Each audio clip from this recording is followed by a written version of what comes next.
Today is Tuesday, January 5th, 2021. Coming up on Roland Unfiltered, broadcasting live from the gathering spot in Atlanta. It's Election Day in Georgia. Of course, now to see whether Jon Ossoff beats David Perdue, if Raphael Warnock beats Loeffler, and if David Blackman joins the Georgia Public Service Commission. We will out this today.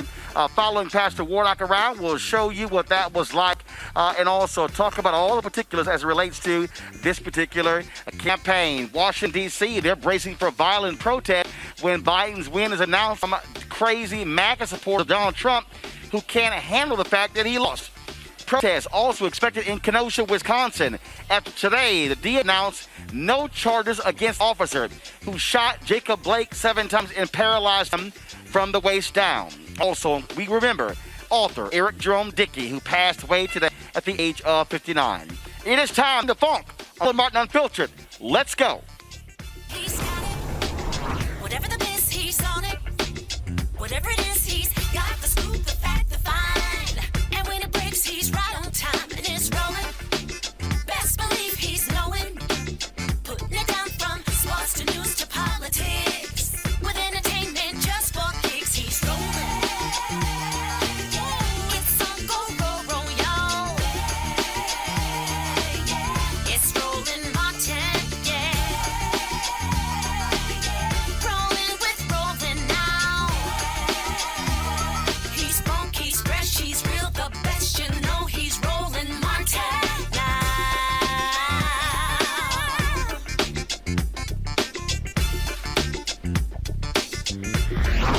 Martin.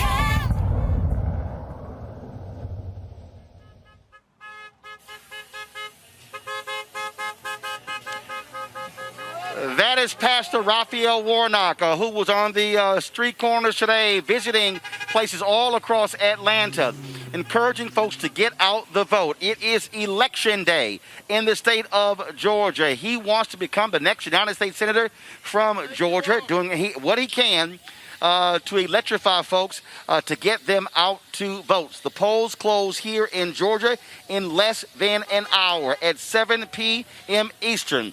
That's when the polls close here in Georgia.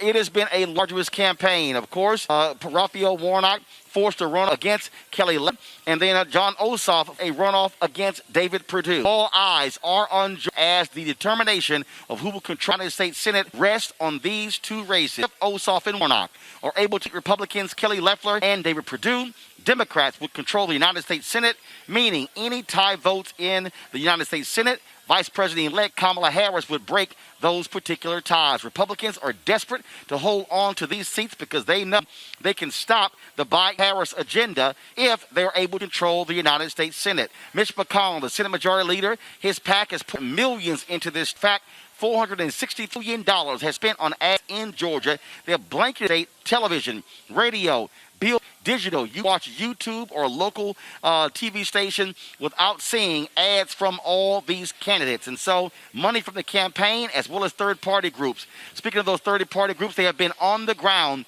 all across Georgia over the last several months, but especially November 3rd, focusing on this runoff. More than 3 million people voted early in the runoff. In fact, just to give y'all an understanding, we sent out folks, Henry, go ahead and go to this shot. This is a drone shot of one of the locations today that one of our folks, Maurice Dorr, shot. And here's the deal, y'all. There are very few lines out there because so many people actually voted early or by absentee balloting. In fact, we sent Maurice to 4 or 5 different places.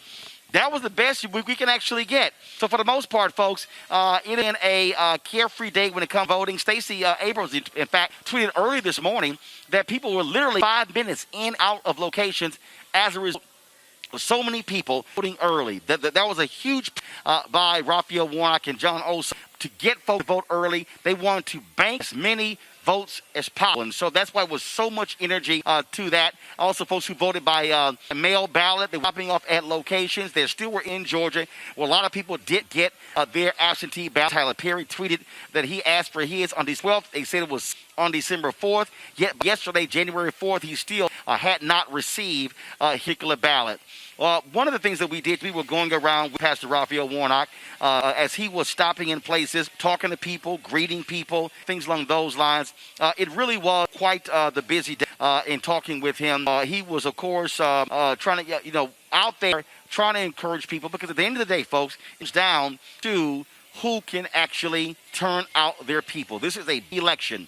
This is all of a base election that is on today. So that's what's on. Let's talk to one of the folks on the ground, traversing this state, going to a lot of these parts of Georgia, to not only registering people, getting them to vote early, get them to vote by mail, and then, of course, encourage him. Today is Cliff Albright. He's the co-founder of Black Voters Matter. Cliff, how you doing? I'm doing great, Roland. How you doing?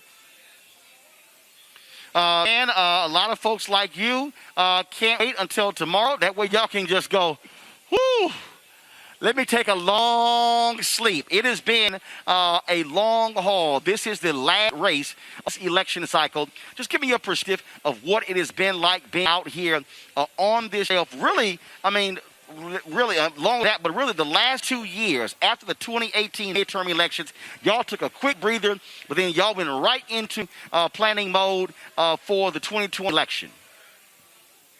Yeah, and I wish we could take a long sleep tomorrow. The truth is that it's going to be an ongoing wait, right? And I want to say this so that everybody's very clear. We knew this back in November as well, but still, it was still nerve-wracking.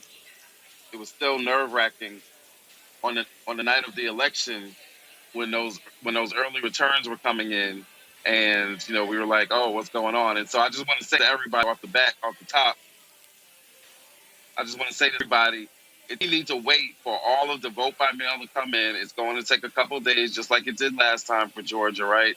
So regardless of what the count looks like at 8 o'clock, 9 o'clock, 10 o'clock tonight, just know that based on the turnout that we're seeing, I am very confident in the turnout of Black voters, and I'm very confident in what the eventual result is going to be. But it may take a couple of days, just like it did last time. So everybody, we're just going to relax, and we're going to wait for the count to come in, and we're going to let it do what it do. But at the end of the day, you're right. This has been a long grind, Roland. We've invested $2 million into direct support for on-the-ground organizations spanning 50 counties in the state organization. That was just for the runoff. That's not even counting what we were able to invest in those organizations during the general election. So between that, the caravan, all the events we were doing, the Collard Green Caucus, which was an event that we did on New Year's Eve, which is the last day of early vote here in Georgia. At the end of the day, it won't be said that if these 2 Senate seats don't go to Ossoff and Warnock, it's not going to be because of whatever Black voters did or did not do, right? Black voters have showed out. We were already 33% of the electorate for the early vote and the vote by mail. And I just saw a stat on one of these networks that said exit polls show that Black voters are 29% of the election day turnout.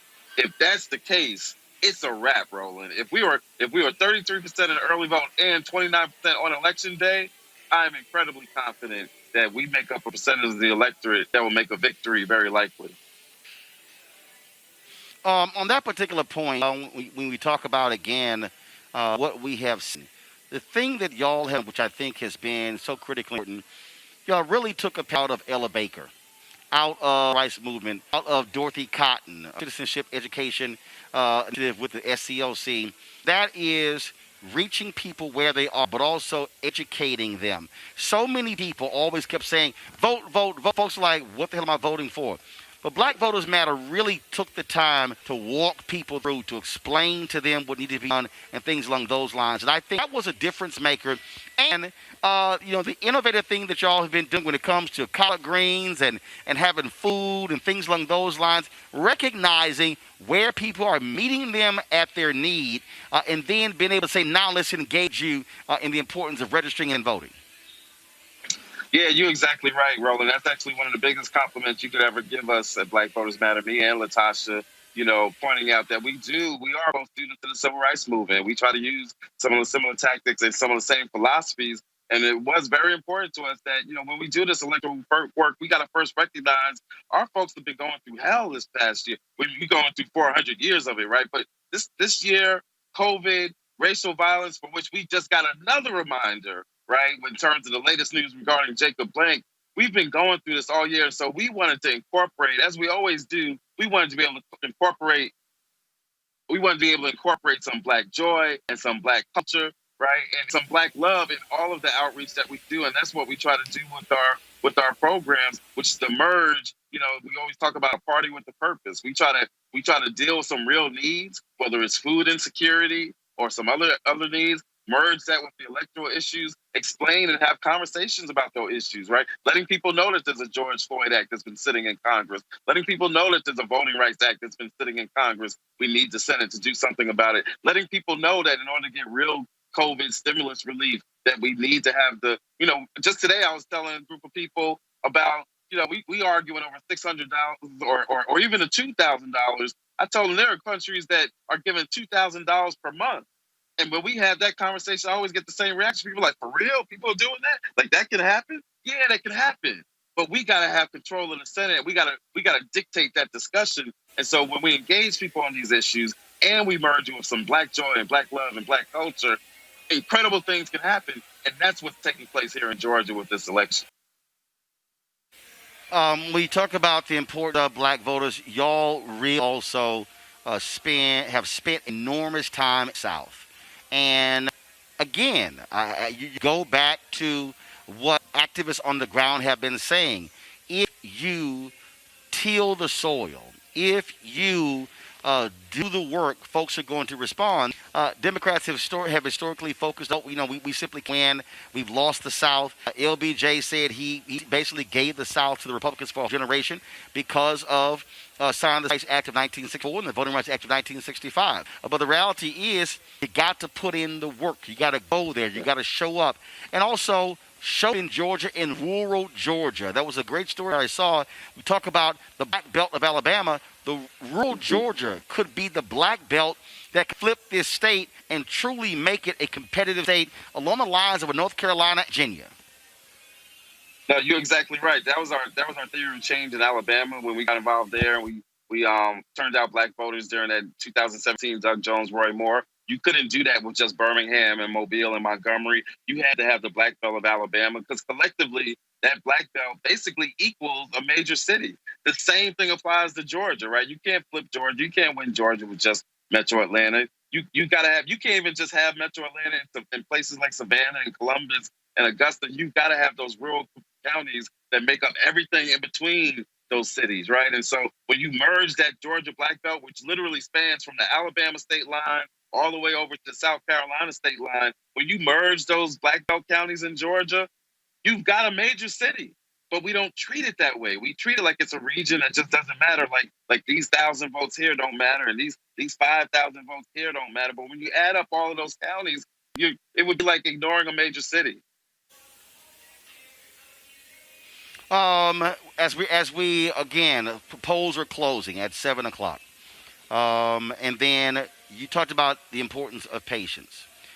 Counties in Georgia are allowed to begin scanning those early votes, but they can't count them until 7. So the reality is, you look at the votes that are being cast, the absentee votes that are being cast, it's going to take some time. And so people are going to be freaking out, who won. To your point, you're going to have to breathe because of COVID, we also have not seen the level of turnout when it comes to voting by mail. We're not used to that sort of volume. That's exactly right. And that's the point that we learned in November, that it's going to take some time. The best thing you can do is to pay attention to who's reported, to pay attention to which counties have reported, what their percentages are, right? To keep listening to, what's the outstanding vote by mail tallies, right, for different counties. And what we're able to do is when we know that, say that there's a gap of 1,000 votes, but Chatham County hasn't been counted, or Clayton County hasn't been counted, or Augusta, or Albany and Dougherty County. When we know that there's a certain gap, but then we also know what counties still have their vote by mail outstanding, it's going to become pretty clear what the real picture is. That's going to take a little bit of time, though. But just exhale, just watch, listen. We'll be posting some stuff on our social media. Giving folks some insights around what's going on with the count that's still outstanding. And at the end of the day, I'm incredibly confident. I don't want to say overconfident, right? But I am incredibly confident. Put aside the foolishness that they have going on their side, right? The fact that they're cannibalizing each other. Just put that aside because I'm not worried about what they're doing. Just look at our community's turnout. Early vote by mail, and then today on election day, y'all, if Black folks have showed out the way that I believe Black folks have showed out, it's a wrap. And in fact, Cliff, last question for you. I see a particular point. In fact, earlier, I'm going to play this interview in a second where I actually talked with Pastor Raphael earlier today, and he said that because they were not seeing massive lines in Georgia, Republicans are scared that their people are not turning out. I'm having a hard time hearing, Roland. I said when I talked to Pastor Raphael Warnock, Republicans are scared that because they didn't see mass turnout today in these long lines, that they're concerned their people didn't vote. Yeah, no, you're exactly right. In fact, the crazy man in the White House has already been doing tweets where he's making excuses. He's already started his conspiracy theories talking about the Dominion machines weren't working and his people are being undercounted. When he starts doing those types of tweets, guess what? He knows that he's lost this race. He knows that these two incumbent senators have lost this race. And as you said, if you look at their turnout in some of the counties where they felt like they had to have huge turnout, that huge turnout has not shown up. So you're seeing two different stories. You're seeing Black voters turning out in huge numbers, and you're seeing on their side a low turnout. Again, it's going to take some time. We need to wait and be patient and let the vote by mail come in. But I have literally been saying this for weeks, Roland, that I believe that Black turnout in particular, could be higher in this runoff. We'll wait and see if it's higher. But at the very least, if it's even close to what it was in the general election, I'm going to say it again. It's a wrap. All right, Cliff Albright, founder of Black Voters Matter. Cliff, you're doing an amazing job. Been right there with y'all. Live stream started with live stream event in Warner Robins there in Savannah, in Columbus, supporting y'all and what you do. And as you and Latasha know, anytime y'all come out and say anything, you can come on right on the filter anytime. We appreciate all the support y'all have given us. Hey, I'm going to say this. You might as well have gone and got registered, Roland, because you've been all so deep into this state over the past couple of months. You might as well become a registered voter. I did. We did rent an Airbnb for like 5 weeks. We've been here absolutely for more than a month. A long time here. My wife and niece years ago. We don't know what you like, but we made it here, and it was important. Black-owned media to be on the ground. I knew that we could not do this race justice if we simply stayed in Washington, D.C. It was important for us to bring our cameras here, to be on the ground, to support what y'all were doing, to support Georgia Stand Up, to support Georgia Black Youth Vote, and all the other groups that are out there. New Georgia Project, people been doing some great stuff, and that's why we're here. Thank you, Roland. All right, Cliff, thank you so very much.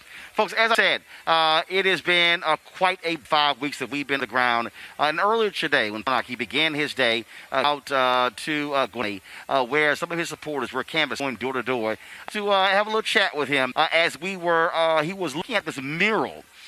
This mural that was actually built there. It was a colorful mural. I'm going to tell you more about it later. But here's my brief chat with Pastor Warnock there in Gwinnett County.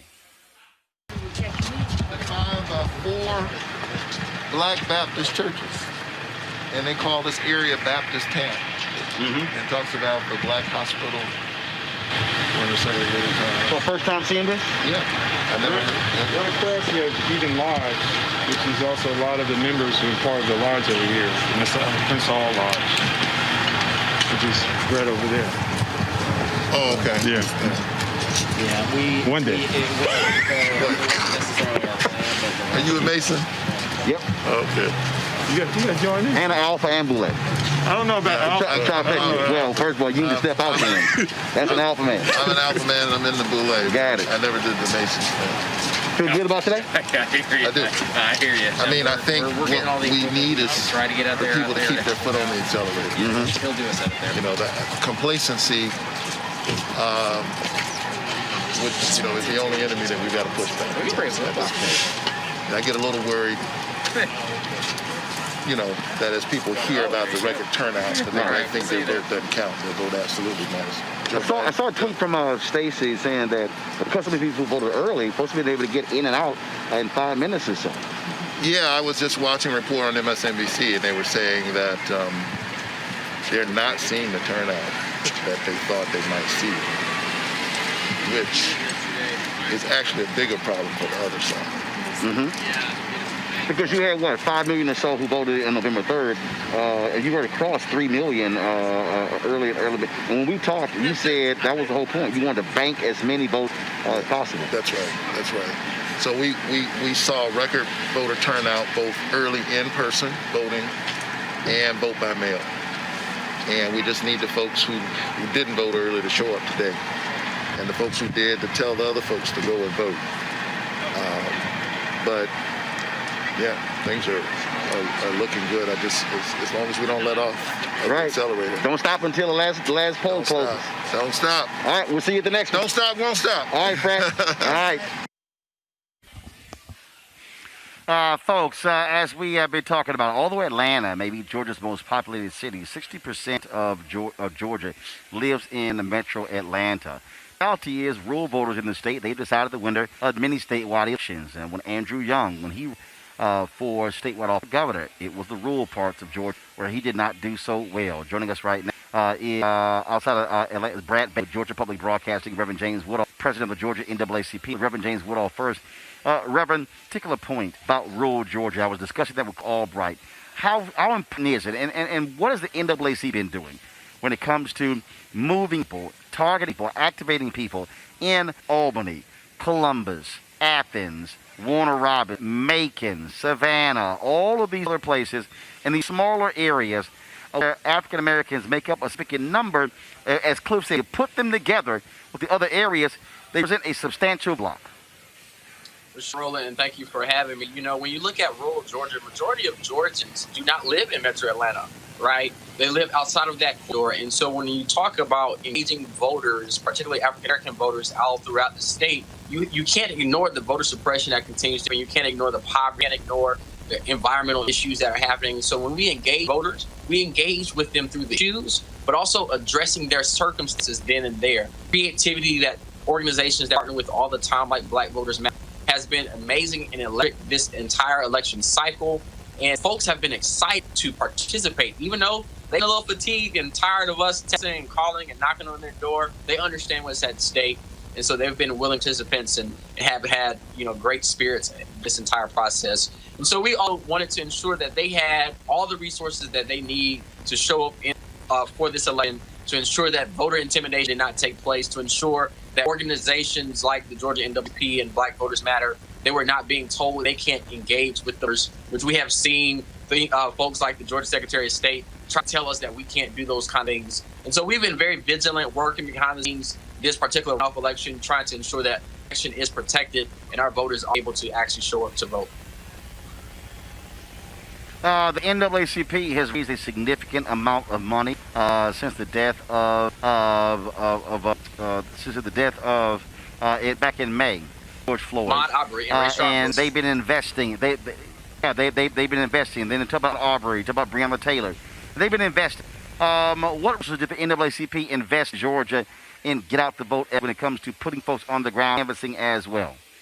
We put over $100,000 in the hands of units across the state of Georgia, and we invested even more than that to ensure that they have exactly what they need, from radio to digital to research to messaging to collateral to canvassing operations, text banks, phone banks. So we put hundreds of thousands of dollars to ensure that our units have the funds that they need to do the work, also coordinate that activity on the state and national level. So we've been putting money directly on the ground. It's important that we understand that in this moment, it's important to lift the voices of those folks who are in the grassroots. And so we have a lot of national attention, but with the people that are on the ground doing the work, none of this would have been possible. And so we were so excited to see what happened as far as, the financial investment, but also a capital investment and the human investment as well.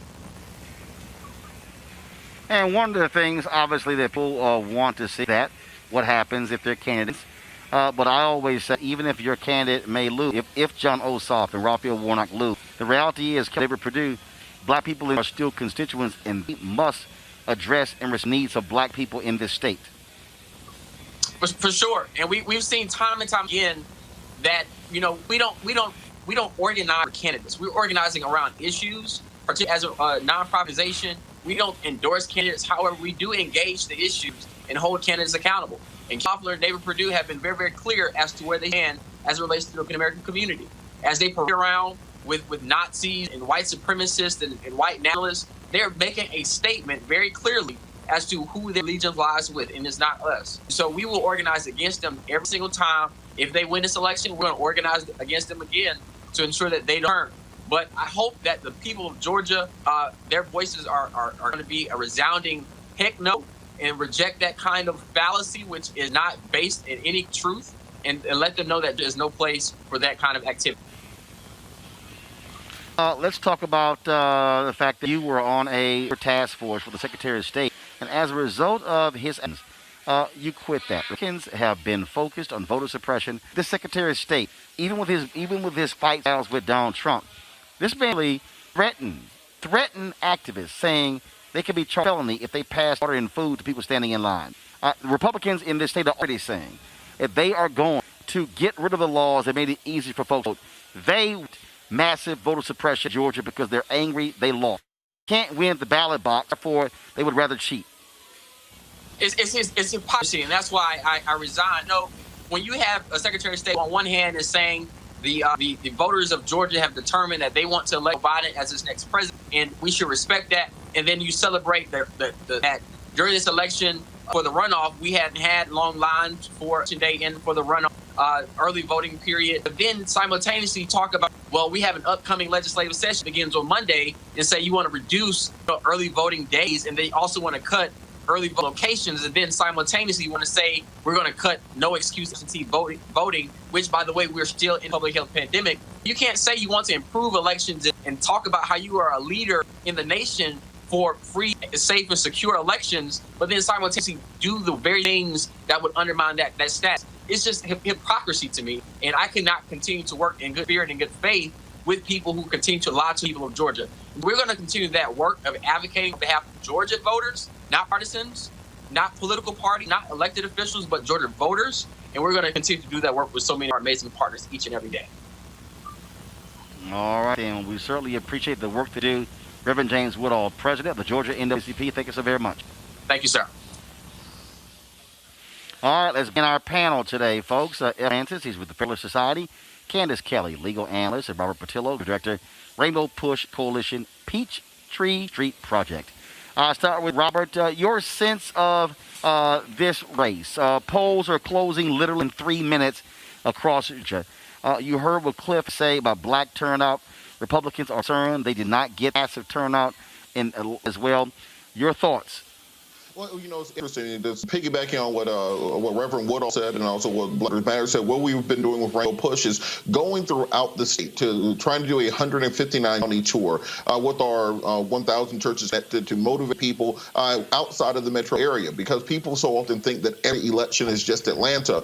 We get those people who are down in Hamilton, Georgia, and Waverly, Georgia, and Casita, and Montezuma and Oglethorpe down in Brunswick, in the coastal regions. Those are all votes that are very rarely touched and very really motivated, and there's an extreme level of motivation and enthusiasm. In the 2008 runoff, about 2.1 million people voted in the entirety of the runoff. We were already at 3.1 million when we walked to the door today. There was a report earlier saying that DeKalb County has already exceeded the general election voting numbers today in this runoff election. So those type of turnout numbers are what Republicans have been fighting against for a generation in Georgia. Remember, it's a state that demographically is 35% African American, 12% Latino, 6% Asian American, 52% women, one of the largest LGBTQ IAPK plus communities in the country in Atlanta, Georgia, with universities throughout the state, a young population, a diverse population that is increasingly being transplanted from other regions. So we knew that this blue wave was going to come eventually. We've been fighting the resources to do so since Jane Kidd, since Mike Burlon were directing the state party, since Du Bois Porter was directing the party. And as you said, the common wisdom was it could not be done. But touring throughout Montgomery County and other parts of North Georgia throughout this week, I've seen the lack of those lines being in place in Republican strongholds and areas where they count on in-person voting. I'm, of course, holding my breath as everyone else is, but I think it is a good sign for democracy that people are using the option of early voting and ensuring that we're getting a free and fair election that counts every vote. I want to, F. Lee, I want to go to you. Republicans, first of all, Loeffler, David Perdue really make concerted effort to court voters that was small, if you will, and a lot of people have been highly critical of the Loeffler's attacks on Pastor Raphael Warnock. Black church have been highly critical, saying how dare she blast his religion as well. Your assessment of Republicans in this particular run, and we got to talk about Republicans in the state now want to change voting laws again because they're angry with the turn of black people, Democrats, who voted for Joe Biden and Kamala Harris. I thought you should be focused on the issues, turn folks out. Why cheat to win? Well, thank you, Roland, for having me. I don't think, I think there's been clear bias in this discussion of Senator Loeffler talking negatively about Reverend Warnock when, even the comment of the guest before talking about Nazis and white supremacists being associated with these two senators has been debunked. That's a clear example of the bias toward the Republican Party. In that particular rally where that photo was taken, Kelly Loeffler had no idea who these people were. And she asked them to leave. So I think this giving the full picture is something that is required and definitely needs its due. But I ask you this here, F. Lee, before I go to Candace, doesn't it say something, though, as a problem with your party and racists like these individuals far more comfortable looking party than elsewhere? When you look at the racist action of the Proud Boys, when you look at the folks who are marching in Charlottesville, that's really the bigger issue, where these individuals who are more comfortable with Republican candidates than they are with Democratic candidates. Isn't that the greater? Well, I think that would be a gross over generalization. I mean, I don't know that any party has a monopoly on racist members. Surely there are racist members on both sides. I mean, you look at some of the Black Lives Matter rioters and some of these anti-white protesters. I don't think that there is a difference when it comes to who has a monopoly on racism. I think those go both ways. I think the Republican Party is doing a good job of trying to focus on their image, focus on their message. What is exactly they want people to know? And I think they're doing a good job of keeping that message, as opposed to the Democrats who are ripping each other apart. Actually, I would dare say, Candace, the people who are ripping each other is F. Lee's party Republicans. Donald Trump was in this state last night blasting Raffensperger, blasting Kemp, blasting any Republicans who disagree with him. They are engaged in an all-out war. You've got Mike Pence folks snapping at Pete Navarro. So I would say if there's any party right now has erupted into massive internal war, that is the Republican Party. In fact, I'm looking over here where Lance, the longtime Republican post, he's predicting disaster for Georgia in the next 4 hours, saying this could be among the worst ever for Republicans. Doesn't sound to me like that's a lot of Republican unity, Candace. And you forget that President Trump also basically blasted Vice President Pence, saying that if you don't do what I want to do come tomorrow, I'm not going to like you as much as I do now. So there certainly is discord amongst the Republican Party. And for some reason, and I'd love to hear from our guest, the guest F. Lee, associate people who are racist, people who are anti-Semitic, people who, are burning the Black Lives Matter signs with people who are Republicans. There's a reason for that. The reason is because groups like the Proud Boys and, QAnon marching in the streets, saying things that don't align with apparently what the Republican Party says. But this is what they're doing. They're climbing fences over churches and they're grabbing Black Lives Matter signs and they're burning them, which is why one of the chair of the Proud Boys was arrested. He was released today, but he's got plans for tomorrow. He's got plans that don't align with what F. Lee is saying, but somehow there's an association. So That seems to be what's most interesting to me, that there's this disconnect that, hey, Republicans aren't like that. But that's what we think of when we think of Republicans. We think of people who are racist. We think of people who are anti-Semitic. We think of misogynists. Why is that? Why on a whole? It's because that's exactly the type of behavior they have shown. So there you have it. And just really quick, because I feel like we do need to perfect the record on this with regards to the Loeffler campaign versus the Warnock campaign, and make sure we're doing a full account. That Klansman that she took a picture with, she claimed she didn't know. She took another picture with him 3 months before that, and also received a campaign contribution from other Klansmen. She went on a white supremacist podcast, an interview on another network. At the rally last night, they had Marjorie Taylor Greene speak, who is a supremacist, QAnon supporter, anti-Semite, who called George Soros a Nazi, and has made in many other incendiary statements, and she was on stage directly after Kelly Loeffler. And understand also, we saw the ass week from Kelly Loeffler intentionally getting Raphael Warnock, the way they did O.J. Simpson on the Time magazine cover, to further otherize him, and even going down to the microaggressions of only referring to him as radical liberal Raphael Warnock when he was a pastor and when he has a doctorate, which he had no right to speak to him in that way, and going even further, attacking his religion and attacking the black church while saying Amy Cody Barrett's religion and being a Catholic was off limits. She has a clear record on these issues. So we cannot just simply invent imaginary facts because they're convenient to us. Kelly Loeffler has run the most vile, disgusting, disgraceful campaign possibly in American political history, trafficking conspiracy theories and lies, attacking the man's ex-wife, putting out reports about child abuse, claiming that a Christian pastor is not a Christian at all. So Kelly Loeffler, she does not have to worry about the wrath of the voters of Georgia so much as she does have to worry about being cast into that lake of fire, because there is somebody who will handle people like her, and we know exactly how this ends. So I'm not qualified to be the judge of her, but the King of Kings will judge the way she run this race. F. Lee, your response?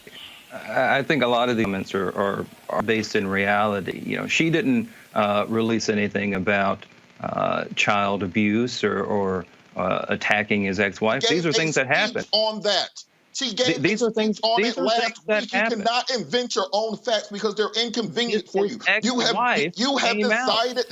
have decided to join up and hit your wagon to a white supremacist, and if you were going to sit here and defend them, then you are no better than them. I'm very happy to give them to you, but apparently you have not been involved in any news reporting on these matters at all, when in fact his ex-wife and 6 different countries today. I have run multiple campaigns. I have been on the ground in several states. I know how this works. Okay, so his wife has a video.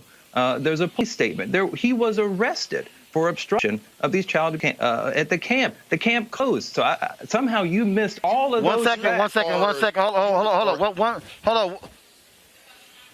Robert, go ahead. These are the exact reasons that Kelly Loeffler is going to lose. Because guess what she's not talking about? December of 2018, Kelly Loeffler got $182 million from Hong Kong billionaire, Chinese communist-connected billionaire Li Kai-shing for her investment firm Back Industries, which is a subsidiary of ICE, which is called the International Exchange, which is a company owned by her husband that made billions of dollars on credit default swaps. She does not talk about that because instead of doing that, she talks about radical liberalism. She doesn't talk about her connections to communist China. She doesn't talk about how she went from being a farm girl in Illinois to having $800 million, because instead they want to spread lies, they want to spread deceit, they will attack one's ex-wife, they will create conspiracy theories about child abuse because they have no facts, because they have no messaging. The people of Georgia are worried about health care. They're worried about jobs. They're worried about economic opportunities. They're worried about the coronavirus. They're worried about how they're going to feed their children tomorrow. And because Republicans have absolutely no ability to articulate a message the American people want to hear, they traffic in lies, deceit, racism, and division in this country, where they go out taking this country back. Do you think when they take this country back, they're going to let you stay with them? No, you're going to be out here with the rest of us. So when you hit your wagon to them, understand that they're going to drop you off that wagon.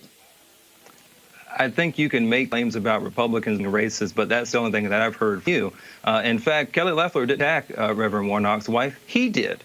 He was accused of running over her foot. I don't think Kelly Loeffler was involved in that. Stop. No, stop. Excuse me. Stop. No, F. Lee. Here's what I'm going to do. You're not going to leave some things out. You said he's been doing this whole time. I would like for... No. Listen. I'm going to operate on the basis of facts. You said he was accused of running over her. Are you going to complete the other side of it? He was accused. The EMT were called.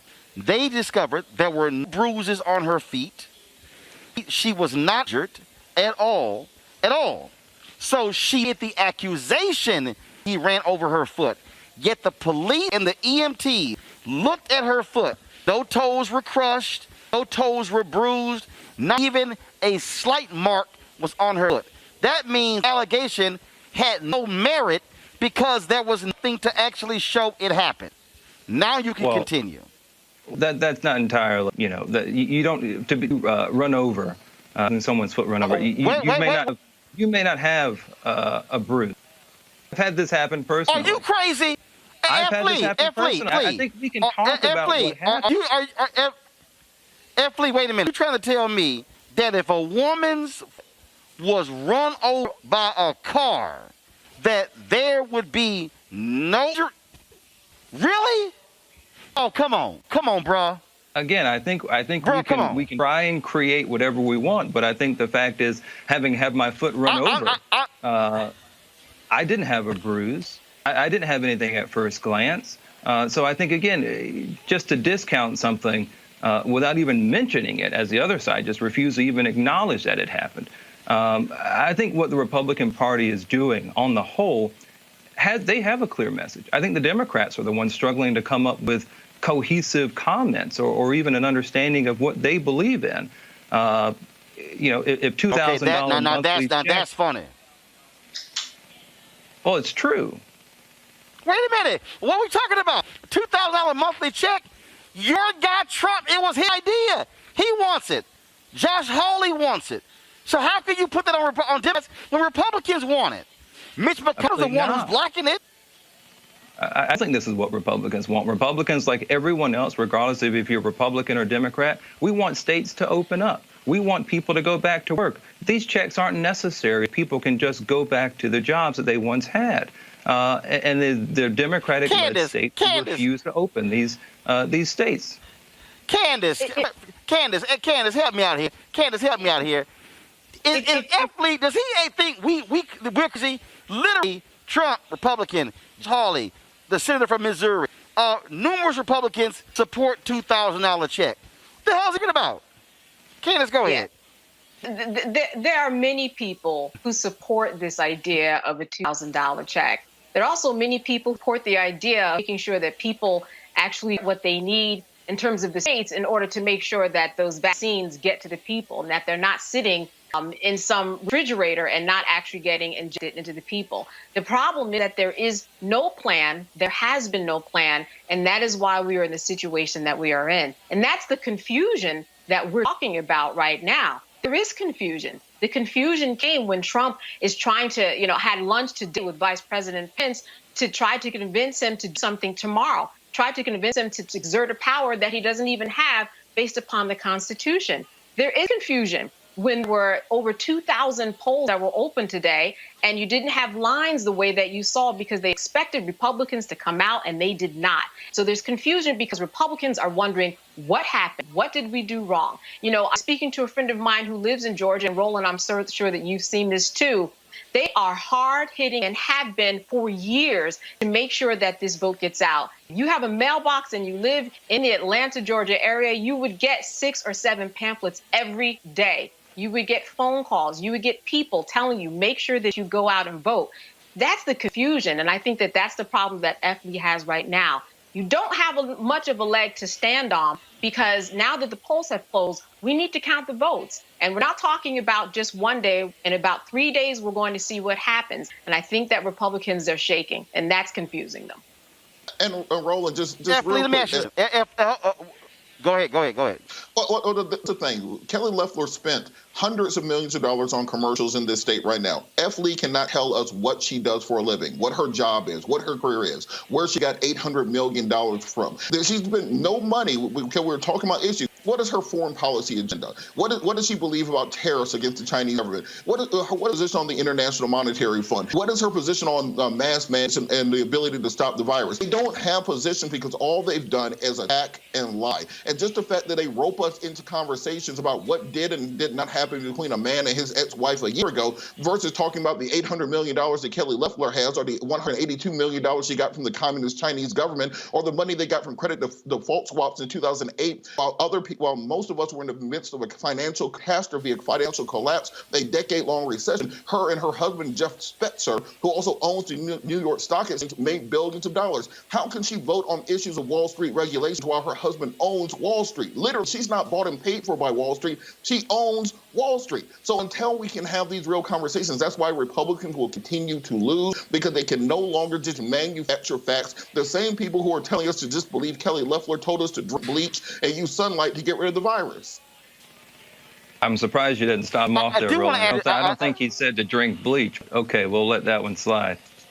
Well, hold on, hold on. Donald Trump said, inject bleach. He said, wouldn't it be nice? Wouldn't it be nice if you could have something like that? There's a difference to say. I mean, come on, we're talking about living in the realm of facts here. Wait. Donald Trump also said, could we shine the light on the inside of the body outward? Dude, what are you talking about? F. Lee, you don't have to defend stupidity. You don't have to defend it. I am going to stand up against misinterpreted facts, which is all. Again, that's what it has been saying. Hold on. So let me ask you this question: Republicans changed the voting laws in Georgia. They told the legislature. They changed the voting laws. Now they've lost. Biden and Harris won. Now they want to change the voting laws back because they're angry they lost. Do you agree with them changing the voting laws? To have the power to change the voting laws. It doesn't really necessarily matter if one agrees with it. They're the ones in power. Lee, that's not what I asked you. What I'm asking you is a black Republican, do you think it is right and just that Republicans would change the law, make it easy for folks to vote, mail-in voting, and then after they lose, if they would target black folks? Trump is targeting Fulton County. Nowhere else in Georgia is targeting Fulton County. Now they want to say, no, let's change the laws back because they lost. Is that fair? Do you support that, or do you say Republicans in Georgia, that's wrong, learn the message if you want to win? Do you believe they changed the laws back? Yes or no? There need to be fair elections, and I think you get that however means necessary, whether that's requiring a voter ID, whether that's requiring signatures. Hold up, wait. Are you saying, first of all, they require signatures. Are you saying this election was not fair?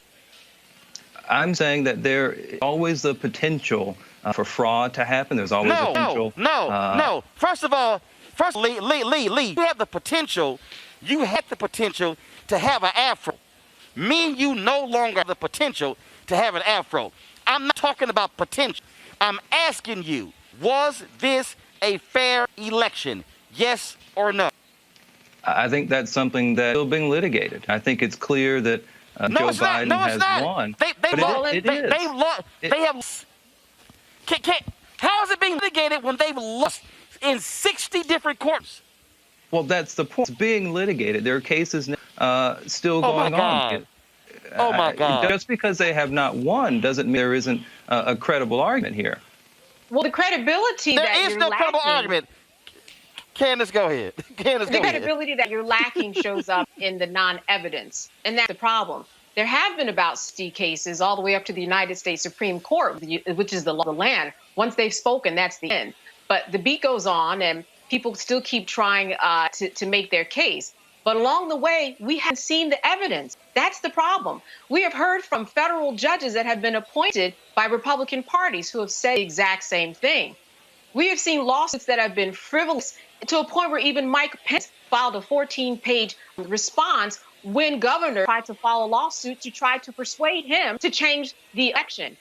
There's just no evidence. Again, this is the... I don't disagree with that. No, I don't disagree with that. I've written a piece about that, saying that the time for lawsuits have come and gone. But as long as there is a right, again, for every right there's a remedy. If there is a commission that wants to be appointed, if there are still opportunities to be heard, they should be taken advantage of. But personally, that the lawsuits should be over with. And should accept the results. The man already had a commission, and they found voter fraud. They found no voter fraud, which shows you how much of a joke all this is. Republicans are engaged in. We're going to go to. I do want to go to Brad Bailey with the Joe Public Broadcasting. Hey, Brad, you've been out here. What have you been seeing and hearing during the campaign trail from voters, for folks about this particular race? What has jumped out at you? Nice to meet. Good evening, Roland, and it's good to see you again. It's what a historic night this is. I've been crisscrossing the state for the past month, talking to voters about some of the issues that concern them. I was embedded with the Ossoff campaign for 3 days as he went to places like Bainbridge, Thomasville, Valdosta. Those are traditionally red counties, but even in those red counties, you have large African-American populations that have been historically underutilized with regard to voting. Some of the main issues I've been dealing with, the people that have been coming up with me, has been rural broadband. A lot of those areas around Albany are very rural counties. A lot of those places don't have really good internet access, and especially because of COVID-19, forcing a lot of young Black students away from the school. A lot of them have had really big challenges getting connected to their own school programs. So this presents even more of a challenge with an election. When you have places, access is a huge issue. Access, healthcare access. COVID-19 deaths have been huge. As you know, Albany was the 4th highest per capita death rate in the world with COVID-19 back earlier this spring. Also expanding Medicaid. As an adult person in Georgia, unless you are disabled or over a certain age, you can't get health care if you don't have a job. And of course, in the middle of a pandemic, that makes it worse. In addition to agriculture is a huge issue. In the county I'm from, Colquitt County, the county has $1.5 billion in agriculture with a huge migrant population, many of whom are undocumented. So as Ossoff as I followed him traveling around these areas, his major motto is health, jobs, and justice. He sort of went and talked to people on the ground about some of those major issues. People tend to underestimate the fact that, again, everybody's been talking about Atlanta, but you cannot win, and I need to emphasize this, you cannot win a statewide election in Georgia without winning the rural areas. Joe Biden was the only person to do that in almost 30 years since Bill Clinton came in 1992. And there's 159 counties in this state. And not all of they may seem deep red, but again, you have a large African-American and a large Latino population in each of these counties. Historically, you can look at statewide elections that have been run by African-Americans. Andrew Young ran for statewide election. And of course, recently in 2018, Stacey Abrams ran for statewide election. Both of them lost because they weren't able to, at that point, harness the sort of power of the rural communities. All that's changed this year. Stacey Abrams, LaTosha Brown, Cliff Albright, all the folks with New Georgia Project, Black Voters Matter, they have gotten out and have mobilized like I have never seen before in Southwest Georgia. I was recently in Albany, and I was staying downtown, and the hotel was sold out with organizers coming from all over the country down here to really turn out this Black vote in Southwest Georgia. I think those totals are going to be very interesting to watch tonight, not just in Albany, but you have to look at what I call the surrounding Black belt of around Dougherty County, places like Terrell County, Calhoun County, Clay County, Sumter, Stewart.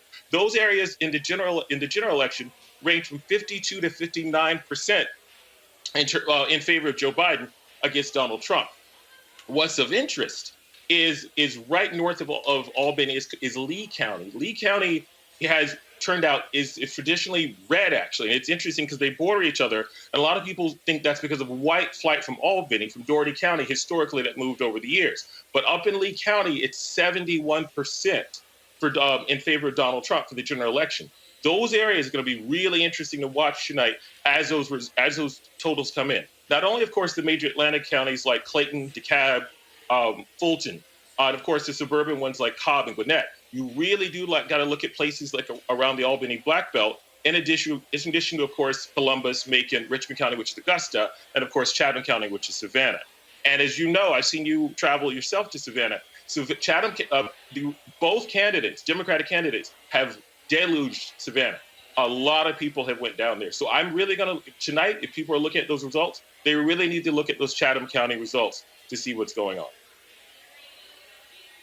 All right, then. We certainly appreciate that, giving us that breakdown. We're going to be, of course, we're live right now. We're going to stop at 8 o'clock. We're going to come back at 10 o'clock. So, Brad, would love if we can have you back just to give folks an update. Absolutely. Right now, some early numbers in. Let me explain to people. This is very early. Henry, go to my iPad, please. This is from WSBT. 14 of 2,656 priests reported.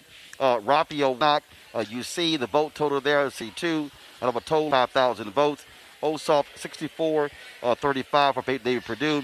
And Dave Blackman, 68-31 over Lauren Bubba McDonald for the Public Service Commission, District 4. Again, it's extremely early, but we just want to give you the early vote totals. Folks, got to go to a break. We come back. The racists are coming to Washington, D.C. The National Guard is on alert. The craziness will happen in D.C. tomorrow as the MAGA idiots are so angry that Donald Trump has lost that they actually want to stop the counting of the electors. And they really can't offer any explanation. You should have heard when Josh Hawley got embarrassed on Fox News and he couldn't even answer the question. So we'll talk about that. And also, we'll talk about in Kenosha, where an officer not charged for shooting Jacob Blake 7 times, shooting him in the back and paralyzing him from the waist down. And we'll also remember Eric Jerome Dickey. He, of course, the author, passed away at the age of 59. We're broadcasting live from the gathering spot in Atlanta. It is Election Day in Georgia. You're watching Roland Martin Unfiltered. Back in a moment. We learned early in Sunday school that thou shalt not steal, thou shalt not bear false witness, thou shalt not have no other gods before me. Raphael Warnock's opponent seems to have forgotten these basic Sunday school lessons. Her gods of greed, her lies about Pastor Warnock, and her shady Wall Street practices are evidence of this. And on January the 5th, let's bear witness that greed, lies, and shady dealings don't represent Georgia. Let's send Raphael Warnock to the U.S. Senate to fight for the least of these and not Wall Street billionaires.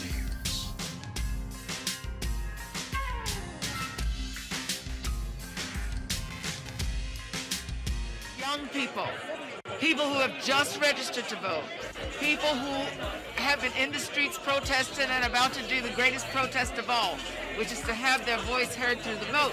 Because these young people are the people who are going to keep everybody honest once we vote them in.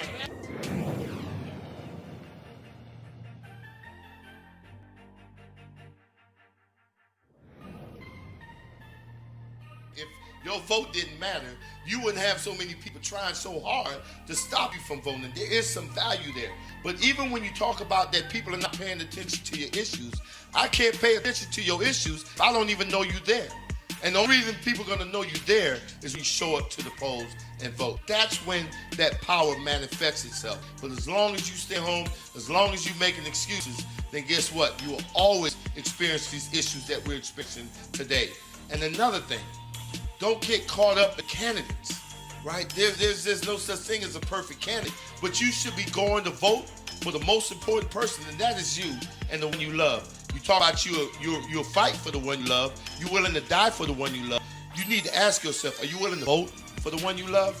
Because if you don't, there's going to be somebody's neck on yours pretty soon.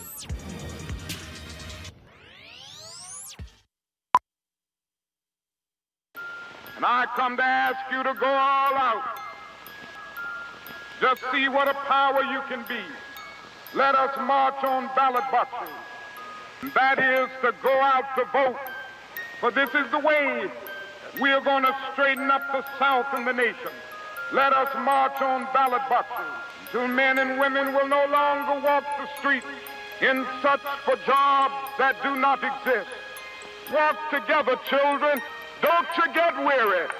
One day, Georgia will be a better state.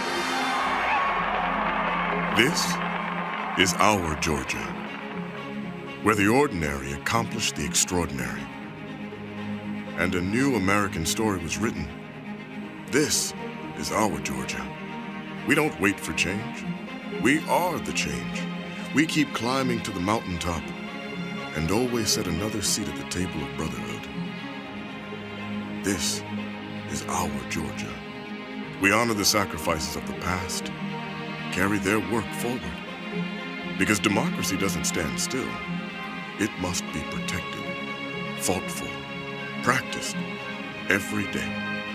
Let us march on ballot boxes until brotherhood is more than a meaningless word at the end of a prayer, but the first order of business on every legislative agenda.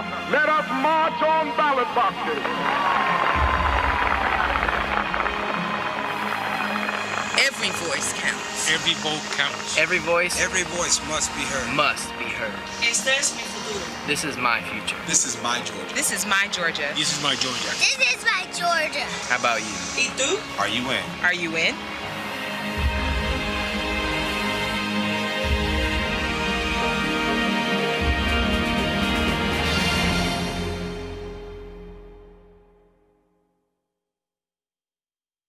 The dream still lives. From the urban streets of Atlanta to the humming ports of Savannah, from the Chattahoochee Forest down through Macon, all the way down to Valdosta, the dream lives on. The dream of a Georgia where we are stronger together, where we can all grow and build and prosper. And be proud of the intertwining of our communities. Where we help our neighbors and mourn our losses. We still believe that hope is far more powerful than hate.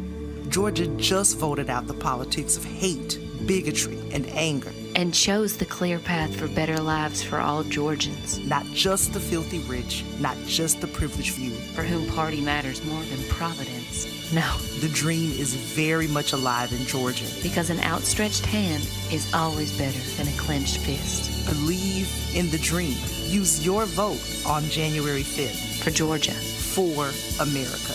The Lincoln Project is responsible for the content of this advertising.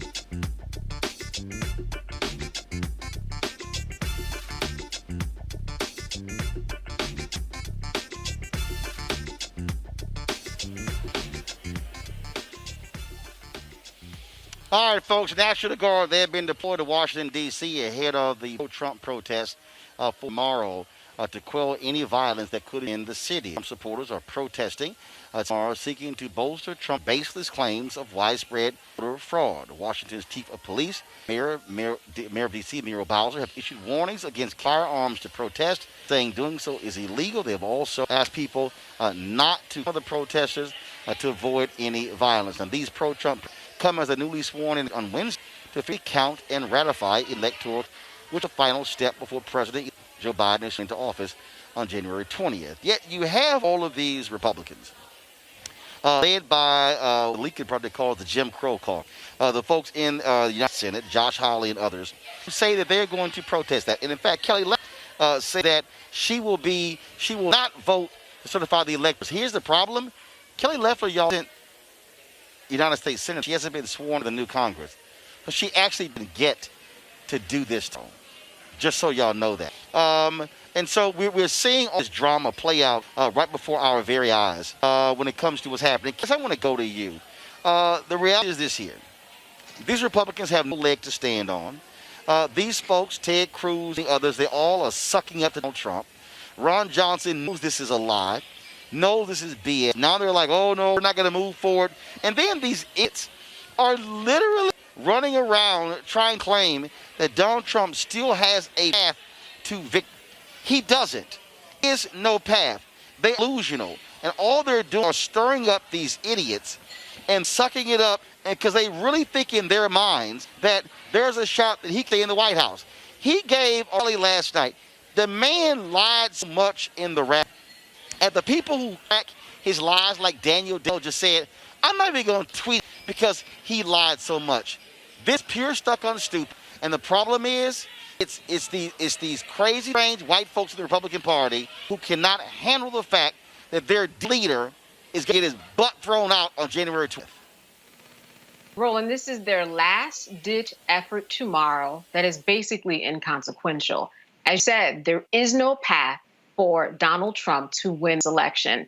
And all he's doing is stirring up people to go out and march like the Proud Boys. You know, the chairman of the Proud Boys, Enrique Torrio, has already spoken and said, tomorrow we won't be out in our yellow and black. We're going to have on different colors, and we're going to kind of just be incognito so that we can do our work quietly. You won't know where we are, but we're going to do what we need to do. But again, it's going to have no bearing, no effect. The worst that can happen is that this can just be prolonged just a little longer. And it already has gone, you know, it's already going to be longer than what's going to take because of the coronavirus. So that being said, nothing's going to change tomorrow. We're going to see some protests. If they're anything like the December 12th protests, we'll see a number of arrests. Hopefully there won't be a lot of stabbings like there were on December 12th. But we will see some tomfoolery tomorrow. Be assured, we will see it. But it will have no significance. And, you know, Vice President Pence, he is a constitutionalist. He believes in the Constitution. Hopefully he will stick to those particular grounds and make the right decision and just do what he needs to do and certify the votes, because that's all he can do. That's all the power that he has.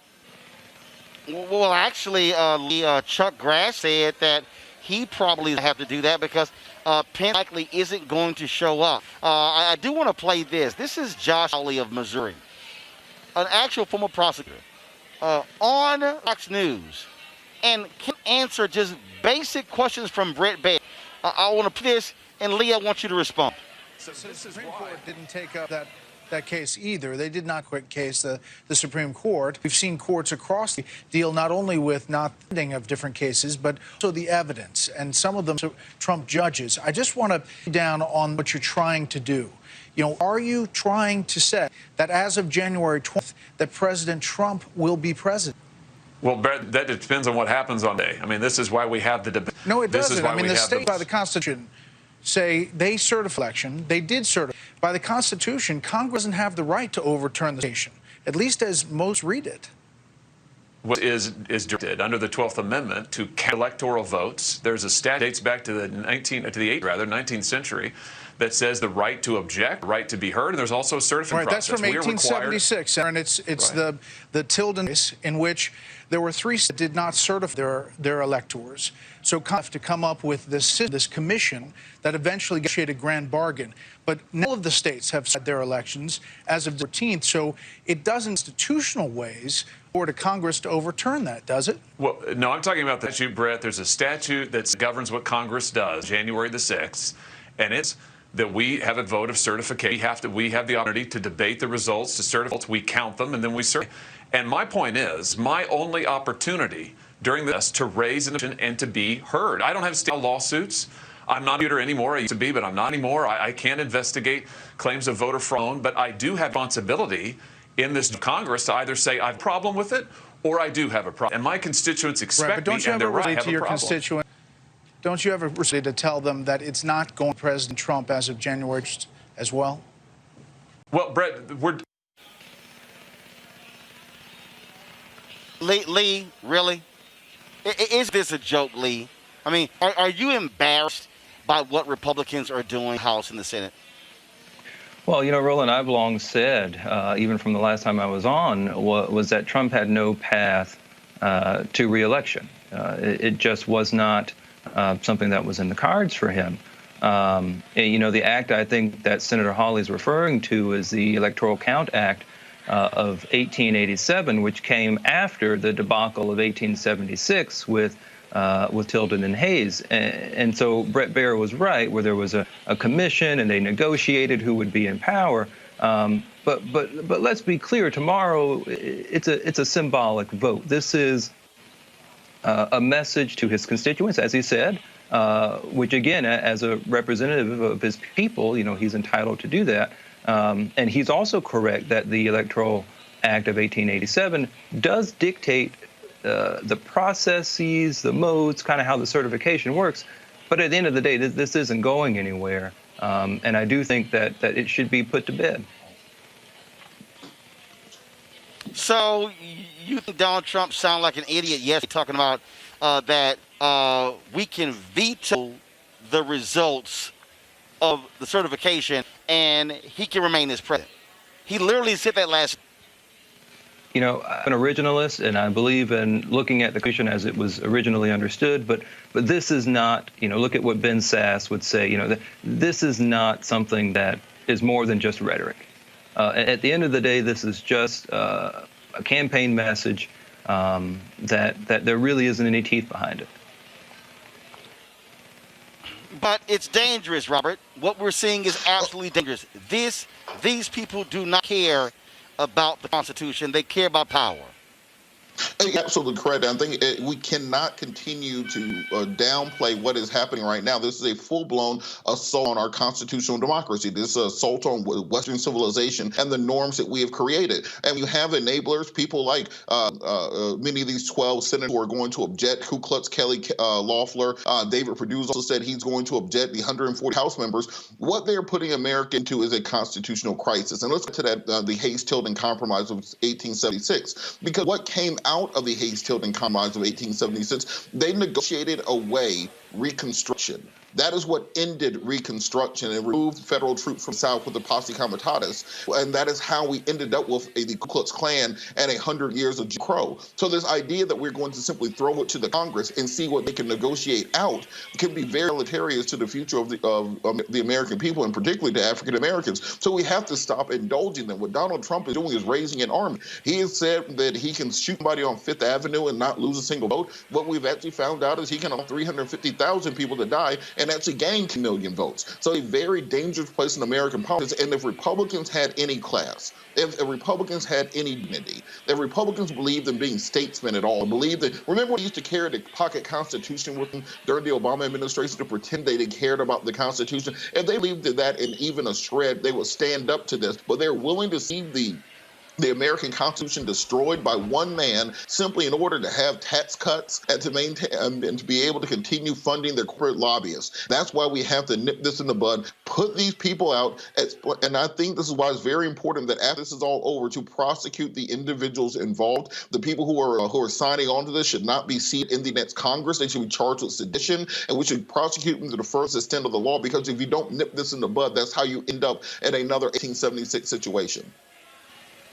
Surely the fear-mongering is... Black folk... go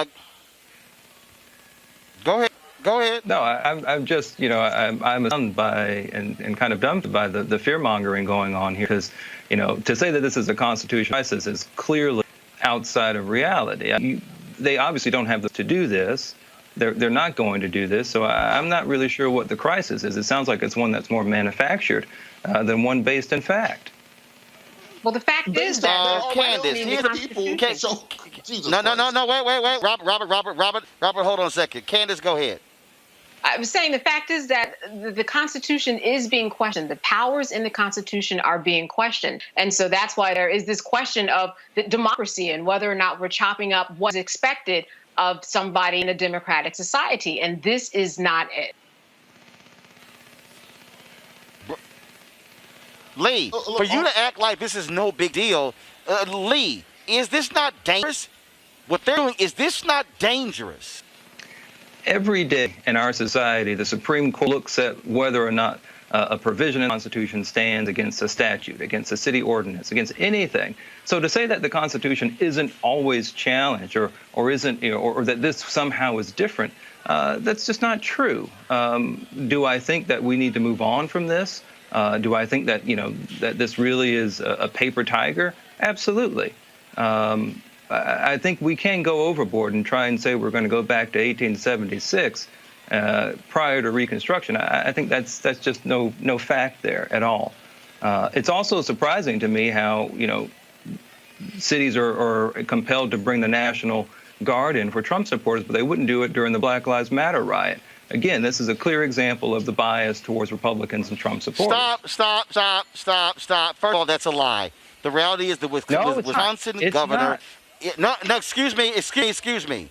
The Wisconsin governor issued the order for the National Guard to come in before him did. That's first. Second, let's also... No. What are you talking about? Dude, use Google. Can you please use... I've written a law review article about this where I have details, particular matter. So I can tell you when he died in May 5th, when the National Guard came in... First of all, Jacob Blake... No, stop. Stop. Jacob Blake did not die. About Washington. Jacob Blake was the one who was shot. Here's the reality. Jacob Blake. The Proud Boys engaged in vicious attacks on people the last time they were there. The reason the National Guard is being called out is because, first of all, Black Lives Matter wasn't out there being people in the streets. That is a lie. And in fact, to correct you, excuse me, no, nice try. Because the Minnesota cops said that it was actually one of the provocateurs on the right who was walking around smashing windows, who was engaged in activity. So stop with this nonsense. Black Lives Matter, where they were not out there. $500 billion of damage? Lee, really? Lee, is that that's what we're nice and cute. No, firstly, I'll be very specific about what he did. And the piece is this here. And this is what y'all want to do. Y'all don't want to call out the Proud Boys. Y'all don't want to call out their thuggishness. Y'all don't want to call them Black out. Lives Matter. What you want to do is, actually, because Black Lives didn't do it. And that's the whole problem. And see, really? You want to play this game. You want to play this game. You want to play this game. And here's you don't know. And that's the problem. You don't know. And you don't have your facts together. I think you don't want to live in the realm of reality. Candace, go ahead. Candace, I do. Candace, go ahead. Black Lives Matter also didn't produce the Kyle Rittenhouse of the world. And we know that is right now. Here was one who on December 12th, 17-year-old made his voice be heard and shot 3 people, killing 2 people.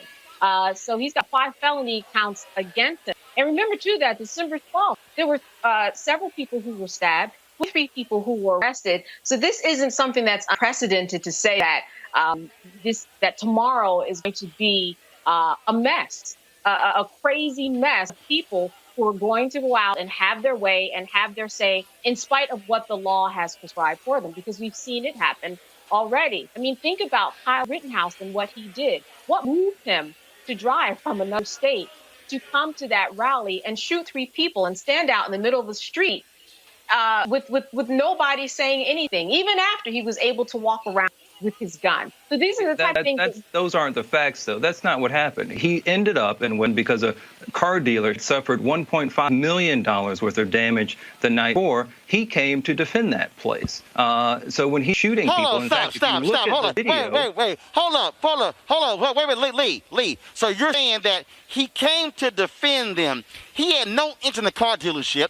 He's not law enforcement, okay? He's tied to anybody. No, he's a thug who took his AR-15, came across the lines to defend the property. That ain't his job. That's the job of enforcement. Well, apparently, we have a mixed message with law enforcement. We either like them or we don't. But I think the point with Rittenhouse was, that's very clear. What? That's very clear. With There's no mixed message that we would give a 17-year-old the right to go defend somebody or defend a car dealership and shoot 3 people. I don't think that anybody would agree that a 17-year-old did not a 17-year-old so Lee, what did he do? Clip here. Look at this clip. In this particular clip, this guy who he shoots has a gun. It says it in the criminal complaint. If you look at the first guy that he shoots, Joseph Rosenbaum, he says, he antagonizes him. He goes up to him and says, shoot me, N-word, I want you to shoot me. Where are these facts? They just somehow disappear when it's liberal propaganda? So you're saying that the 17-year-old had the right to do this? I'm saying he has the right to defend himself, absolutely. He said he had the right to kill people and injure another. He had the right to defend himself. Now, the context of that is different. Again, I think if you look at what the situation was, he's being chased by a mob after he shoots one person. No, that's what happened. No, the situation is, the situation is Kyle Rittenhouse brought his white supremacist ass across state lines into Kenosha, joining with other white folks to play like they're cops, and then to engage in this confrontation, injuring people. Now, he's pleaded not guilty to all charges in connection with the shooting that killed 2 protesters and injured another during a protest in Kenosha. Now, remember, Rittenhouse's attorney he acted in self-defense and fired his rifle after being attacked. Now, his trial has been set for March 29th. Now, while Rittenhouse prepares for the Kenosha Police Department could have millions as a result of the shooting, the defense of 26-year-old Anthony Hooper, who was shot by Rittenhouse and gay Grosskreutz, Really injured by teen are suing the Kenosha Police Department for $20 million in damages for the department's lack of action. They believe the department is partially responsible for the shooting and loss of life. Also, speaking of Kenosha, what jump-started all of that was the shooting of Jacob Blake. The black man was shot 7 times in the back by police officers. Well, today, the district attorney announced that the officer, Rustin Shesky, Jacob Blake, will not face charges, and neither will the officers involved in the shooting. Kenosha County DA Michael Gravely says the officers will not be charged with any criminal offense based on the facts and laws. Shesky shot Blake 7 times in the back over to a domestic incident August 23, 2020. Blake survived the shooting, but has been paralyzed from the waist. According to Blake's family, Blake is doing what he can time to recover from injuries during the shooting. Let's see here. So let me go to you first, Candace, then Robert, then Lee. Candace, your thoughts on this DA's decision, another officer not being charged, including a black man? You know, this is something that we should not become numb to. And it seems as though it's happening so many times, it's just become habit. I'm going to echo what the governor said. He said that in the best interest of justice and equity, that they have failed. The lieutenant governor said that every time there seems to be a new excuse. And that's what we're looking at here. We're looking at somebody parsing the facts that we have seen on camera. We saw this man's back that was to the police officer, and he was shot. Now, there are reports, and the DA has talked about the fact that there was a knife that was involved, and even Jacob has said that there was a knife involved. But we have to look at what we're talking about. Someone who was shot 7 times in the back and someone with a knife who had his children in the car. There is a big difference. Once again, the justice system has failed. And this is why people are going to continue to fight the way that they have been, because this is becoming too much of a norm. We have seen this over and over again, and it always ends up being the same thing. And this is why we're going to see a number of lawsuits. As you mentioned, there are 2 $10 million lawsuits for infliction of emotional distress, and this idea that the city was part and parcel to what happened. So it will be interesting to see what happens in all of that. But we can't get used to these numbers. We always end up with somebody black on the ground. And Roland, just to piggyback, wanted to take a step back, and the 2 issues kind of dovetail together, because the reason you call in the National Guard when you have the Proud Boys and the Boogaloo movement come in is just what we saw in Kenosha, Wisconsin, because Black Lives Matter is coming with signs, T-shirts, and posters. They're coming with AR-15s, AK-47s, full body armor, night vision goggles, sniper rifles, so on and so forth. And think about what Trump is inciting these people by now, by saying that their votes did not count, by saying this was rigged, by saying the system is against them. You look at what happened to Abraham Lincoln. Look at JFK. Look at when Teddy Roosevelt survived his shootings. There are many unhinged, heavily armed people in this country. 23 million guns were sold in America in the year 2020 alone.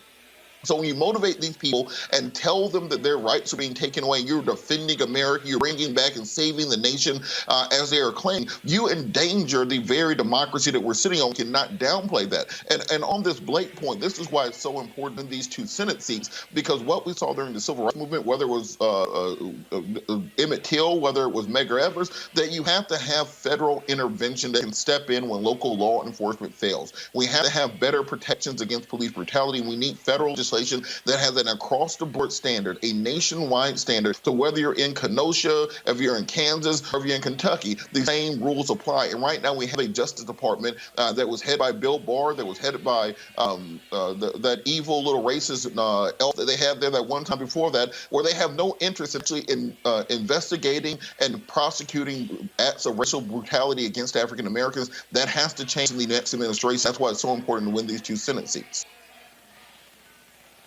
Lee? I think this was the right decision. I mean, if you're looking at the facts, these cops followed the policy of the Kenosha Police Department. First of all, we missed the fact that he was tased prior to this. He assaulted an officer prior to this. He carried a knife with him. You know, the law requires that there's a reasonableness prong here. That there is the police officers act legitimately, reasonably, with an imminent fear, danger. This was the right decision. And I think, to assert that police officers are racist, again, these are lies that are not good for our society, and they're not based on any fact. What the fact is that I'm Really? more Oh, wait, likely wait, as a hold on, black hold on, person to die at the hands of another black than I am a police officer. Police officers aren't Let me ask you a killing question. So you completely deny the reality of racism in police departments? Deny the reality of officers who have been busted for using the N-word, officers who have been fired for that, officers who have had private Facebook groups. We've actually put that on here. Are you actually suggesting that there isn't racism in police departments? There is no evidence of it whatsoever. Making a comment, again, there's a famous Supreme Court case that says one particular comment doesn't mean anything. No, hell no. But you gonna actually sit here, Lee, and say there has been no evidence of racism in departments? Man, get the hell out of here with that bullshit. No. Again, Lee, look at the fact. This is something no one wants to do. Look at the facts. Look at this. Police officers have been fired for being members of the KKK. Do you want me to name them? Police officers have called black folks niggers. I think you're when the Obama Department of Justice. No, I'm not. You just said there's no racism in police departments. Are you No, lazy? that's not what I said. Let's be honest. Let's be clear. That is not what I said. That is not what I said. I said there is no evidence. There's no evidence. This Blake matter is not indicative of racism. It's indicative of his own actions. No, I specifically asked you about, you said there's no evidence of racism in police departments. Absolutely. Are you serious? The institution of police. There's no racism. Then I'm wondering, then how come almost every time there's a police shooting at the other end of the gun happens to be a black man or woman? And then I want to know, do you drive? That's an easy question. That's an easy question. Yeah, again, I will gladly send you a law review article that I wrote about this specifically, looking at Rayshard Brooks, looking at Blake, looking at George Floyd.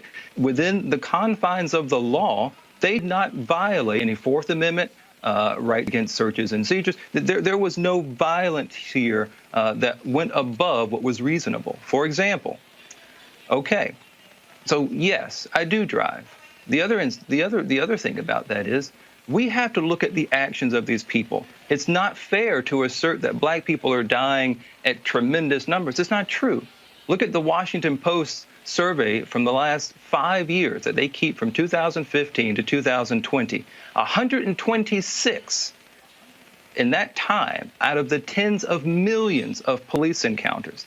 126 of those victims have been black and have been unarmed. 66 of them were fleeing.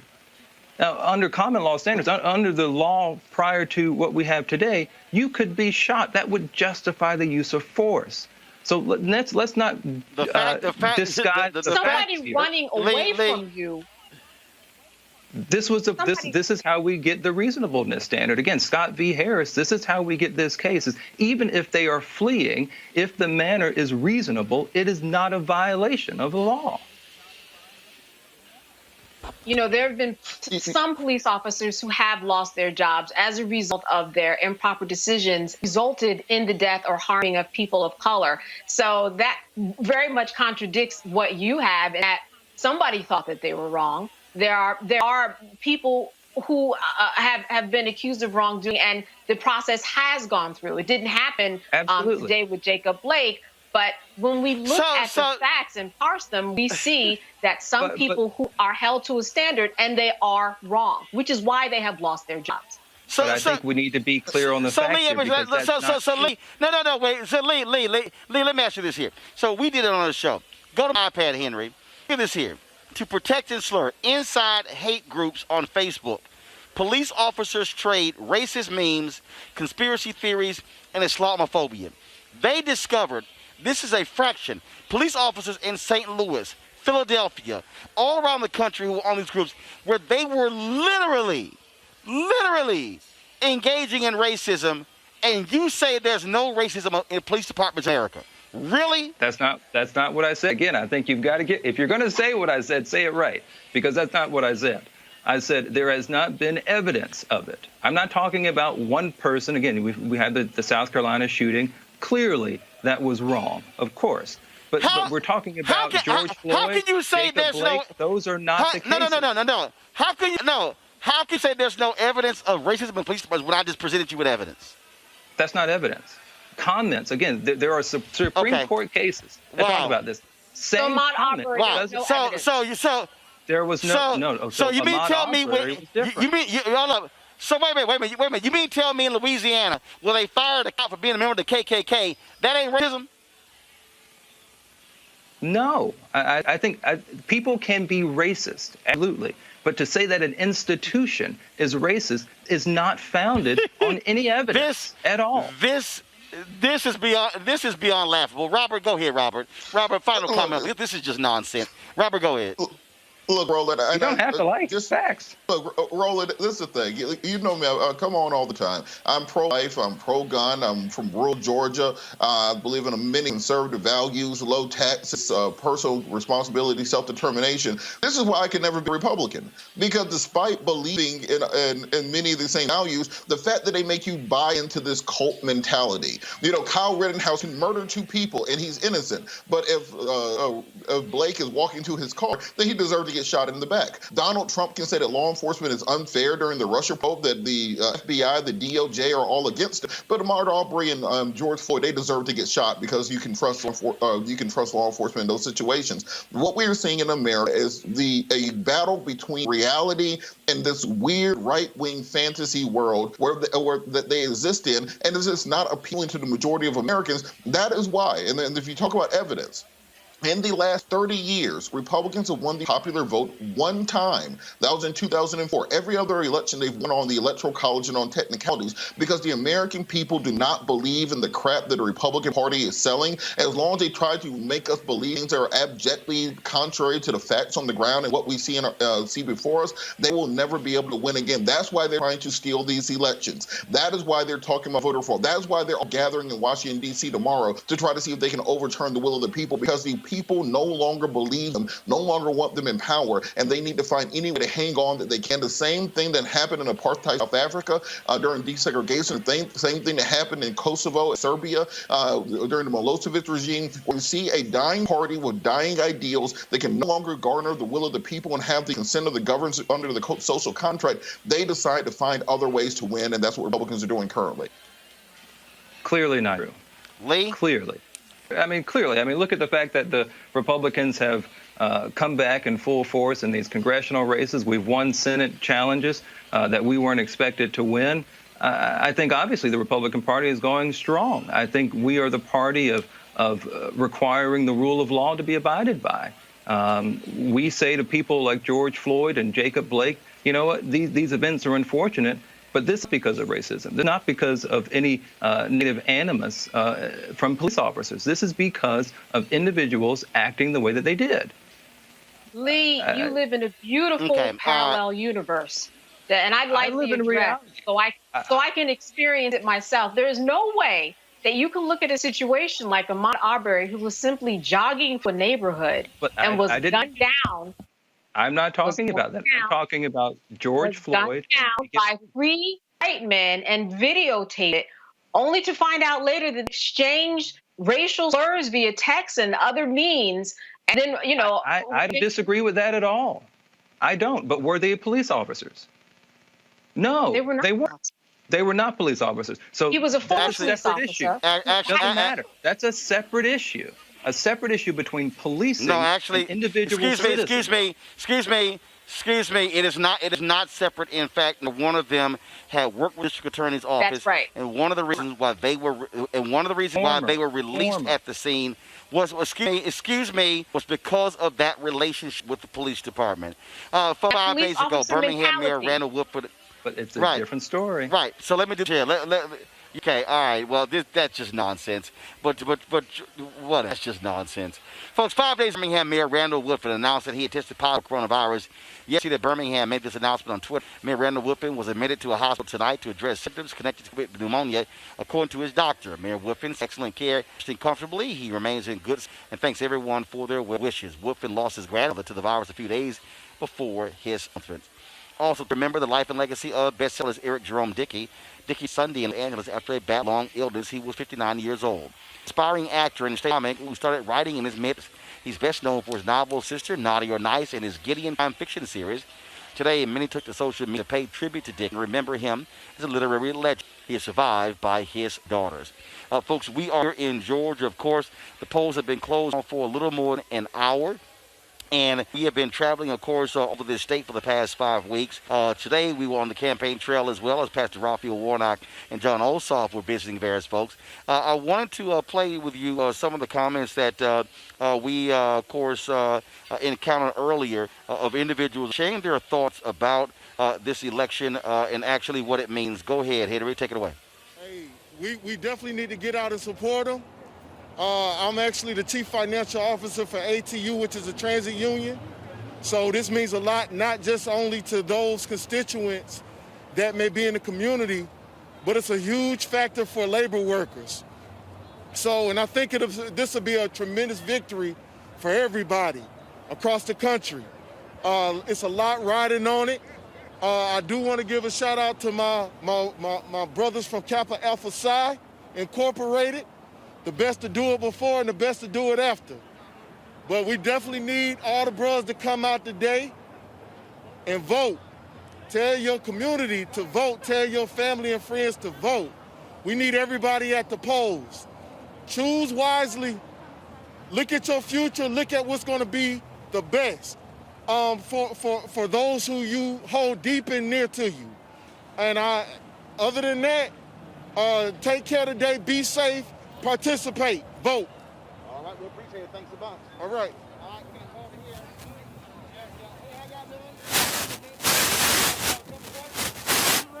All right, let's step this way, please. Again? You want us again? What you mean again? No, we saw you yesterday. All right, what are your thoughts today, election day? What are you seeing? What are you hearing? Hearing victory. And with my eyesight, I'm seeing victory. So that's all I'm going to go with today. Yeah. No negative thoughts. All victory. Yeah. And my heart says victory. Yeah, we're doing victory. Yes. Period. Nothing but victory. Absolutely. So what have y'all been doing the last several weeks? Have y'all been out there canvassing? Canvassing, calling, yes. Having meetings, making sure everybody's in place.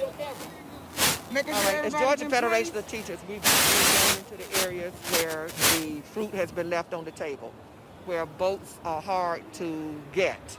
And we did that when we defeated the Opportunity School District, and we tried our best to do it again today.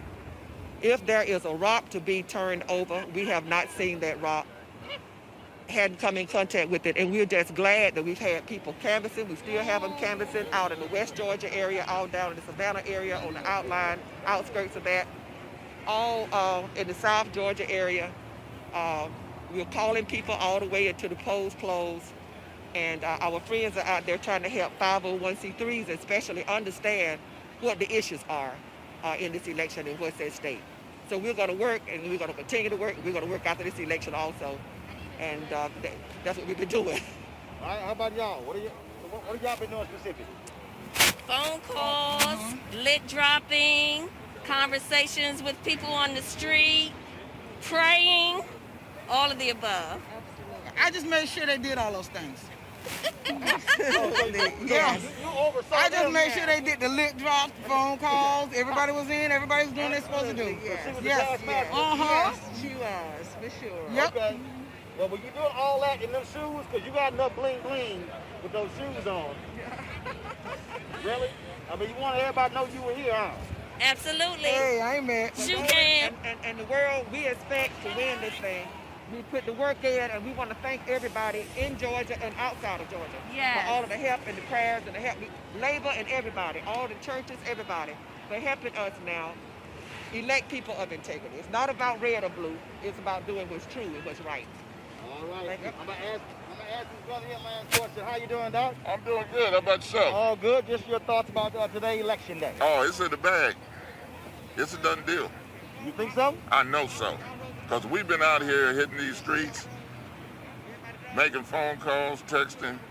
Now, when you pull out more folks in a runoff than you actually had in the general election, it's a no-brainer.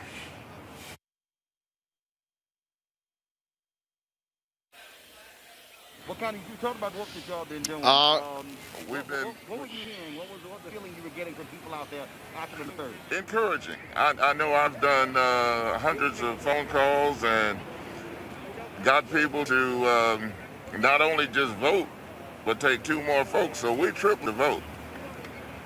We've been texting tens of thousands of folks throughout the state. My organization, the Coalition of Black Trade Unionists, have contributed all across the country to our efforts. And I'm confident that we're going to have a balance in the Senate. And that's what we all want as Americans, fair and balanced government, because that's what works best. Have you also been, just what are your thoughts, what have you been hearing from black men? Have they been motivated and really out here also focused on this runoff? Well, you know what? That's one of our biggest challenges. We're going to come around. Go ahead. We can walk and talk. Yeah, they've been our biggest challenge. Lack of history, lack of knowledge. But education always turns the tide, and that's what we've been doing with young black men. All right, folks, that is it for us. I'll do a quick poll of my 3 panelists here. I will start with you, Candace. What do you see happening? Do you believe that Jon Ossoff and Raphael Warnock can beat Loeffler and Perdue? Do you see Perdue beating them, split decision? How do you think this is going to all end up? What's your best guess? My best guess, looking at the numbers of people that came out today, expecting that Republicans would really have shown up in droves, is that while it's going to be very, very tight, it looks like we're going to have a Democratic win. Maybe I'm putting that in the atmosphere because I'm hoping it to be, but it certainly looks like with all of the groundwork that was laid and the numbers that happened before today and the numbers that didn't seem to happen today when it comes to what we expected from Republicans, that could be the outcome. Lee, what are you looking at to see? You know, I think it'll be a very close election. I don't think anyone has any doubts about that. I think, you know, at best, we get 2 seats. Worst case, I think we get 1. But I don't see it being 50-50. I see Perdue being able to hold on to his seat, and it's up to Loeffler. Robert. I think also it's important to remember my good friend from both Columbus, Georgia, and Clark, Atlanta, Daniel Blackman, I believe will win that public service commissioner seat, the 3rd seat on the ballot. What we've seen is people like Kelly Loeffler's run the most disgusting, vile, racist, low-class, no-dignity campaign that we've seen perhaps in American political history. And her Ku Klux Klan friends we sent right home, back to their billionaire mansion, everything else that they're doing. But I do think that Ossoff versus Purdue's seat will be the one that we need to watch. And also, do not expect the election results tonight. Absentee ballots from military will not be until Friday, so if it's a close race, we might not know until then. And what we've seen from President Trump is there's a chance that Kelly Loeffler and David Perdue will not accept the results of them losing, and will litigate this for another month or 2, trying to get it overturned, just as Donald Trump has done. So stay tuned. As Donald Trump would say to the Proud Boys, stand by and stand back, and let's see what happens next.